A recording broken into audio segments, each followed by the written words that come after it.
ओ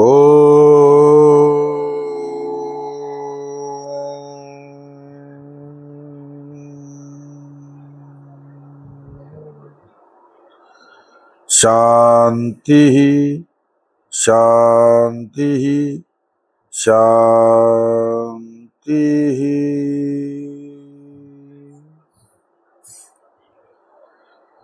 सभी को सादर नमस्ते। ऋषियों की अमृत धारा चैनल में आप सभी का स्वागत है, हार्दिक अभिनंदन है। पेश है आपके सामने व्यवहारिक ज्ञान। देखते रहिए हमारा YouTube चैनल ऋषियों की अमृत धारा। सवाल आपके, जवाब ऋषियों का। प्यारे दर्शकों, हमारा आज का विषय है भाग्य और पुरुषार्थ। किसी ने हमारे से प्रश्न पूछा कि भाग्य और पुरुषार्थ में कौन बड़ा है। तो प्यारे महानुभावों, हम इसको जानने के लिए पहले दोनों को परिभाषित करेंगे। भाग्य भाग्य जो हम पिछले जन्म में हमने जो कर्म किए हैं, हमने पिछले जन्म में जो शुभ या शुभ कार्य किए हैं, कर्म किए हैं, उन सब का जो परिणाम है, उन सब का जो निचोड़ है, वो हमारा भाग्य है। और उसी भाग्य के आधार पर हमें ये योनि प्राप्त हुई है। ये तो है हमारा भाग्य। और पुरुषार्थ पुरुषार्थ वो होता है मेरे प्यारे महानुभावों कि जो वर्तमान जीवन में हम जो जिस जिस प्रकार के शुभ या अशुभ कार्य जो हम कर रहे हैं, वो हमारे द्वारा किया गया पुरुषार्थ होता है।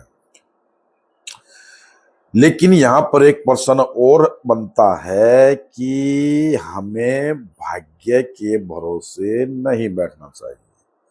अब ये मैं जान लूं कि ये समझ लूं कि मुझे कुछ काम करना है और वो मेरे से काम हो नहीं रहा है, और मैं ये समझ लूं कि मेरे भाग्य में वैसा नहीं है, मेरे भाग्य में यही है कि मैं उस काम को नहीं कर सकता, तो ये गलत है। पुरुषार्थ से यानी वर्तमान जीवन में जो हम कर्म करते हैं, जो कार्य करते हैं, उससे हम भाग्य को बदल भी देते हैं। उससे हमारा वर्तमान जीवन के पुरुषार्थ से हमारा भाग्य बदलता रहता है, क्योंकि हम कर्म करने के लिए स्वतंत्र है, और जिस तरह का हम कर्म करेंगे वैसा ही फल मिलना हमें निश्चित है। अब देखिए, एक उदाहरण मैं आपको बताऊंगा। अब सामने अग्नि जल रही है, और अग्नि के अंदर अगर हम हाथ डालेंगे तो हाथ हमारा जलेगा। हमने अग्नि के अंदर हाथ डाला, ये कार्य किया, ये कर्म किया, उसका फल हमें तुरंत मिला, हमारा हाथ जल गया। ये हमारा भाग्य नहीं था कि हमारा हाथ जलना ही है। तो वो फल हमें मिल गया, कितनी देर पश्चात मिल गया, आप उसको खुद सोच लीजिए। हमने भोजन किया, और भोजन करने से हमारी क्षुधा शांत हो गई। वो कितनी देर में हो जाती है? ये हमने कर्म किया, हमने भोजन खाया, और भोजन खाने से हमारे शरीर को ऊर्जा मिली। कितनी देर पश्चात मिली? तो जितने भी प्रकार के आप कार्यक्रम करते हैं, उनका परिणाम आपको मिलता ही मिलता है। और फिर इनका जो पूरा निचोड़ होता है, इस जीवन का जो पूरा निचोड़, इस पूरे जीवन के अंदर जो हमने शुभ अशुभ कार्य किए हैं, उन सब से मिलकर हमारा भाग्य बनता है। और उसी भाग्य के आधार पर हमारी अगली योनि निश्चित होती है कि हमें 84 लाख योनियों में से किस योनि में जाना है, किस में नहीं जाना है। हमारे विद्वानों ने बताया कि जब हमारे द्वारा किए गए पाप और पुण्य कर्म तराजू के एक दो पलड़ों की तरह बराबर होते हैं, इक्वल होते हैं, तो में एक साधन से मनुष्य का जन्म मिलता है। अब जैसे जैसे उसमें हमारा ग्रोथ होती है, हमारी उद्रव गति होती है या हमारी अधोगति होती है, अर्थात हमारे द्वारा जो पुण्य क्रम बढ़ते हैं या हमारे द्वारा पाप क्रम बढ़ते हैं, वैसे वैसे हमारी योनियां भी घटती बढ़ती रहती है। क्योंकि मनुष्य योनि में जो जन्म लेता है वो भी एक प्रकार की नहीं होती है।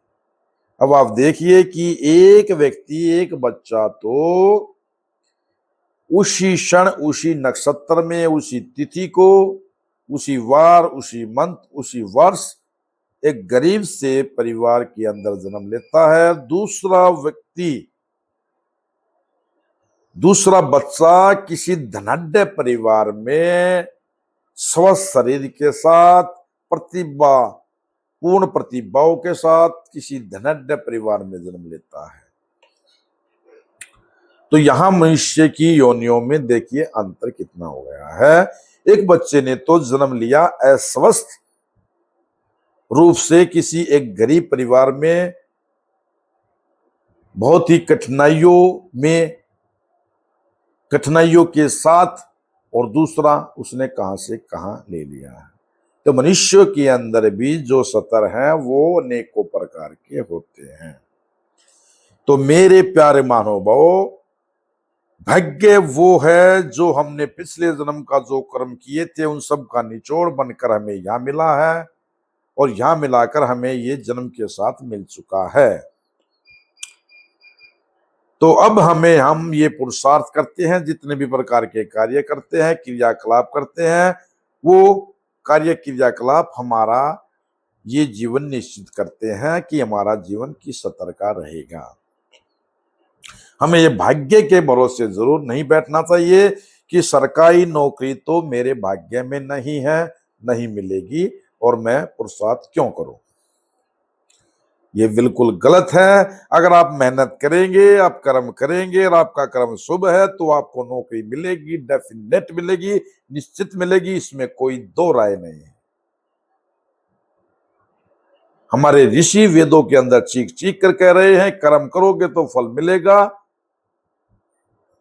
गीता में भी श्री कृष्ण जी महाराज ने कहा है कर्मण्येवाधिकारेषु मा फलेषु कदाचन, कि हे मनुष्य तू कर्म कर, फल की चिंता ना कर, फल तुझे मिलेगा,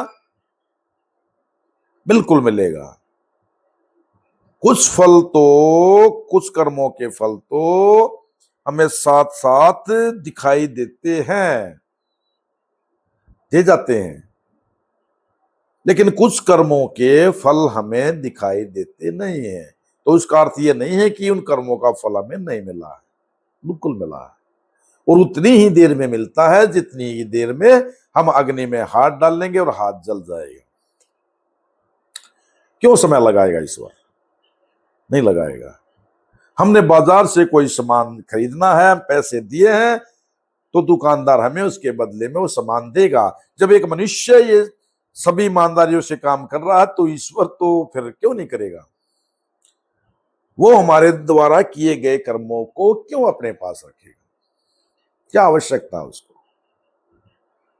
तो अंत में मैं यही कहूंगा मेरे प्यारे महानुभाव कि कर्म प्रधान है, मनुष्य जीवन कर्म प्रधान है। कर्म करो,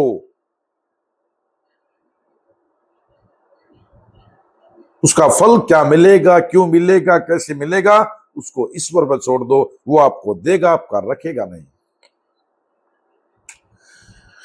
बार बार कर्म करने पर हमें कोई सफलता नहीं मिल रही है तो उसका मतलब ये नहीं है कि हमारे भाग्य में ये चीज नहीं है। उसका अर्थ ये है कि कहीं ना कहीं उस कर्म को पूरी तरह ठीक ठीक हमसे वो कर्म हमारे से नहीं हो रहा है। हम बार बार सरकारी नौकरी की तैयारी कर रहे हैं लेकिन सरकारी नौकरी हमारी लग नहीं रही है। इसका तात्पर्य यह नहीं है कि हमारे भाग्य में सरकारी नौकरी नहीं है। उसका तात्पर्य यह है कि सरकारी नौकरी के लिए जो योग्यता चाहिए थी उस योग्यता के अनुसार हमारा कर्म अभी हो नहीं रहा है। हमारी योग्यता उतनी हो नहीं रही है, हमारे कर्म उस प्रकार के नहीं हो रहे हैं, तो हमें उतनी योग्यता अनुसार वो कर्म करना पड़ेगा, तब जाके हमें नौकरी मिलेगी, डेफिनेट मिलेगी, बिल्कुल मिलेगी, अवश्य मिलेगी। तो ये भाग्य और ये पुरुषार्थ में अगर कोई बड़ा है तो हमारा पुरुषार्थ है। भाग्य तो एक बार जो है वो मिल गया है, और भाग्य हमें ये मिल गया कि हमें गरीब परिवार में हमने जन्म ले लिया है, ये हमारा भाग्य है। वो भाग्य के अनुसार हमें गरीब परिवार में हमें जन्म हो गया, तो इसका अर्थ यह नहीं है कि हमें जीवन में गरीब ही रहेंगे। हम मेहनत करके, सत्य पर चलते हुए, शुभ कर्म करके, अच्छी शिक्षा दीक्षा लेके हम धनाढ्य हो सकते हैं, होते भी हैं, आपने देखा होगा। तो भाग्य और पुरुषार्थ में अगर कोई बड़ा है तो हमारा पुरुषार्थ है, अर्थात हमारे द्वारा किया गया जो कर्म है, हम जो इस वर्तमान जीवन में जो भी प्रकार के कार्य करते हैं, वही बड़ा है, वही बड़ा है प्यारे दर्शकों। तो ये हमारा प्रश्न था, इसका हमने ठीक ठीक से उत्तर देने का प्रयास किया है। आप सभी को नमस्ते, जय हिंद, जय भारत।